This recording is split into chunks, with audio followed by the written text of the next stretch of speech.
azaniye uyu munsi ni sure deal. Ubuso bwacyo butangiriye hano muri kubona ko turi ahantu heza twitegeye icyambu cya Brasserie, dufite view y'icyaga cya Kivu neza 100%. Ikindi kandi muri kubona ko turi kuri kaburimbo, ni hano hasi ni ubuso burenga 800 basa ngo ku mafaranga ngahe n'amafaranga make cyane. Ni ahantu ushobora kuza ugashyira resort, ahantu ushobora kuza ugashyira akamotel, ahantu ushobora kuza ugashyira apartment. Muri kubona ko ni ahantu heza cyane ushobora kuza ugashyira ukahubaka nawe ukajya wiyumvira amahumbezi y'icyaga cya Kivu. Muri kubona ko turi kuva ku muhanda hariya duturutse, niho ushobora kuba washyira umuhanda kugira ngo ube wagera kuri kino kibanza. Ni ikibanza cyiza, ni ikibanza kigari. Muri kubona ko hano kuba wakubaka ntabwo byakugora, kuko cyangwa se kugira ngo igikorwa cyangwa se ibikorwa byose uhashyize bibone abakiriya ntabwo byakugora, bitewe nuko kano gace turimo kagizwe n'amahoteli, kagizwe n'amaresort menshi, bitewe nuko Brasserie abantu muzi Rubavu, Brasserie ni ahantu heza cyane. Ngwino nawe wiguriye hano hantu, ahantu heza cyane, ahantu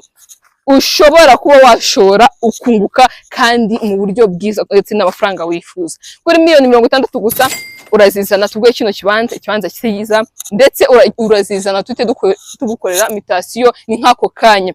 Twandikiye cyangwa se duhamagare kuri izo nimero kana muri screen yawe, ndetse ube wanadusura ku mbuga zose dukoresha, haba TikTok, haba Instagram, haba YouTube, haba mbese imbuga zose za social media dukoresha. Amazina ni Gisenyi Komisiyoneri. Ibihe byiza, turabakunda cyane.